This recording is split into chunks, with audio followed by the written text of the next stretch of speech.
Hamas ने gorilla attack किया है। ग्राउंड ऑपरेशन के दौरान आईडीएफ पर यह हमला किया है। हमास के हमले में आईडीएफ का मरकवा टैंक तबाह हो गया। हमास के हमले में आईडीएफ का एक आर्मर्ड व्हीकल भी तबाह हुआ है। तो हमास पूरी तरीके से खत्म हो गया है ऐसा भी नहीं कहा जा सकता। हमास हमले कर रहा है और हमास नुकसान पहुंचा रहा है। उधर आईडीएफ और हमास के बीच भीषण मुठभेड़ चल रही है। आईडीएफ की स्पेशल फोर्स ने हमास के लड़ाकों को घेर लिया है। इजरायली फोर्स की हमास पर अंधाधुंध फायरिंग हो रही है। आईडीएफ पर हमले के बाद टनल में हमास के लड़ाके, हमास के टेररिस्ट छुप गए हैं, जिन्होंने इतने दिनों तक गाजा में सुविधाएं कितनी दी वो अलग, लेकिन टनल ज्यादा बनाई वो साथ में जरूर दिखाई पड़ रहा है। कर्नल जे सोडी, हमास अभी भी वजूद में है, हमास अभी भी हमले कर रहा है, हमास अभी भी इजराइल से लड़ रहा है। क्या गारंटी है कि शांति आने के बाद, मान लीजिए ये समझौता हो जाता है और जंग खत्म हो जाती है, हमास एक बार फिर जिस पॉलिसी पर चलता है कि उसे इजराइल के खात्मे से कम पर कुछ पसंद नहीं है, वो फिर ऐसा 7 अक्टूबर का हमला नहीं करेगा? जब हमास बना था 2007 में, तब उसके मैनिफेस्टो में लिखा था कि वो इजराइल को इस दुनिया से मिटा देगा। लेकिन 2017 में उसने अपने मैनिफेस्टो को बदला और उसने कहा कि वो इजराइल के साथ दोस्ती चाहता है, प्रोवाइडेड 2 नेशन सॉल्यूशन हो। तो हमास की सोच में पहली बात बदलाव आ चुका है पिछले कुछ सालों में। दूसरी चीज, सैनिक पढ़ाई में पढ़ाया जाता है कि fighting in built up area या अर्बन वॉरफेयर का सबसे कठिन तरीका होता है, और ये सारी लड़ाई गाजा पट्टी में fighting in built up area या शहर में हो रही है। जब से हमास ने गाजा पट्टी में शासन संभाला है 2007 में, तब से लेके ये इजराइल का 5वां हमला है हमास पे गाजा पट्टी पे। पहले 4 हमले में थोड़ी देर के लिए हमास को दबाया गया, लेकिन फिर कुछ समय बाद हमास उभरा और खतरनाक और घातक होके। इस बार भी अगर इजराइल सफल हुआ, जो कि अब तक लग नहीं रहा, हमास को दबाने के लिए कुछ समय बाद फिर हमास उभरेगा और खूंखार होके। हमें एक और चीज समझनी होगी राजीव जी, कि हमास के पास इतनी ताकत कैसे आ गई जो कि फतह या पीएलओ के पास नहीं आई। उसका मुख्य कारण है कि हमास को चीन और रूस पूरी तरह से समर्थन कर रहे हैं, और इसका हमने एक बड़ा ट्रेलर कल देखा जब फतह और हमास ने बीजिंग में चीन के कहने पे आपस में दोस्ती कर ली। ये चीज अमेरिका तक नहीं हासिल कर पाया।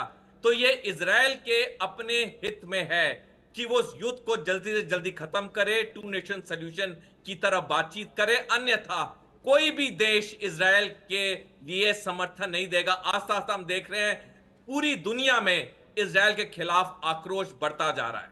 कर्नल जे सोडी, आपने बहुत बड़ी बात यहाँ पर कही है। चीन ने जिस तरीके से फतह और हमास को, हमारे दर्शक इस बात को जान ले कि फतह वो संगठन है जैसे यासिर अराफात जिससे आते थे, जो फिलिस्तीन को लीड करते थे एक दौर में, और यासिर अराफात और भारत की प्रधानमंत्री इंदिरा गांधी के बीच कितने मधुर संबंध थे दो देशों के तौर पर, वो तस्वीरों में भी कई बार सामने आए हैं।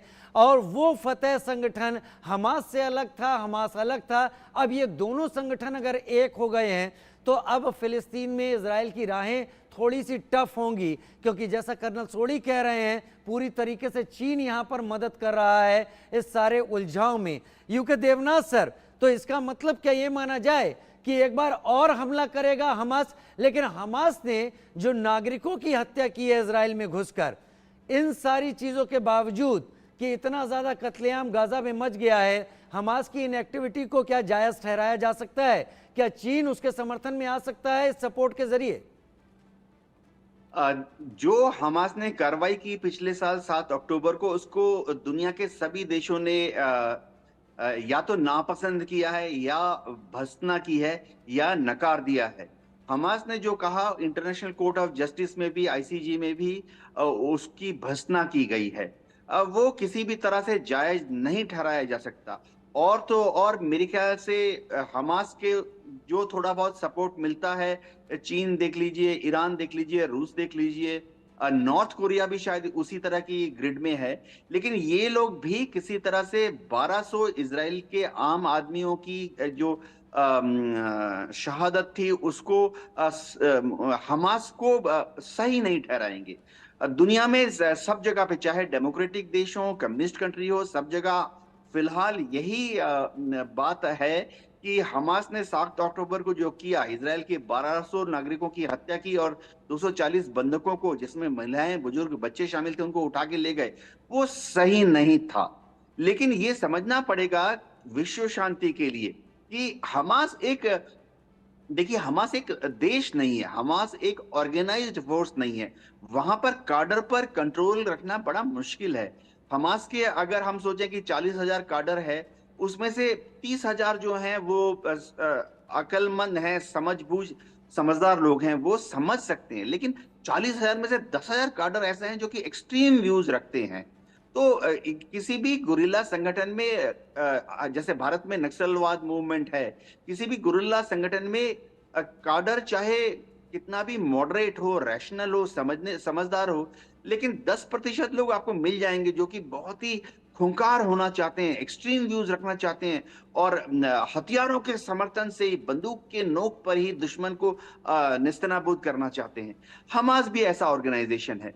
अब नेतन्याहू को ये समझना पड़ेगा कि पहले वो बातचीत शुरू करें ताकि बंधक रिलीज हो सके, और नेतन्याहू को ये भी सोचना पड़ेगा कि बातचीत शुरू करने के लिए पहले बमबारी बंद करनी पड़ेगी। ये दुनिया में जितने भी युद्ध हुए हैं पिछले 100 साल में, 50 साल में, सब जगह ऐसा हुआ है कि पहले बमबारी बात खत्म की गई है, अगले दिन से बातचीत शुरू हुई है। जैसा कि हम 1965 के युद्ध में देख चुके हैं, 1971 के युद्ध में देख चुके हैं कि पहले हम ताशकंद गए, पहले 71 में भी युद्ध बंद हुआ, उसके बाद शिमला समझौता हुआ। ये नेतन्याहू को वर्ल्ड कम्युनिटी से, international court of justice bar bar Netanyahu को बोल रहा है, अमेरिका भी बार बार नेतन्याहू को बोल रहा है कि आप बातचीत शुरू कीजिए। जी, लेकिन क्या गारंटी है कि हमास बंधकों को रिलीज कर देगा यूके देवनाथ सर? जी हाँ, आपने सही फरमाया। हमास की दुविधा यह है कि वो एक गुरिल्ला मूवमेंट है, आतंकवादी संगठन है।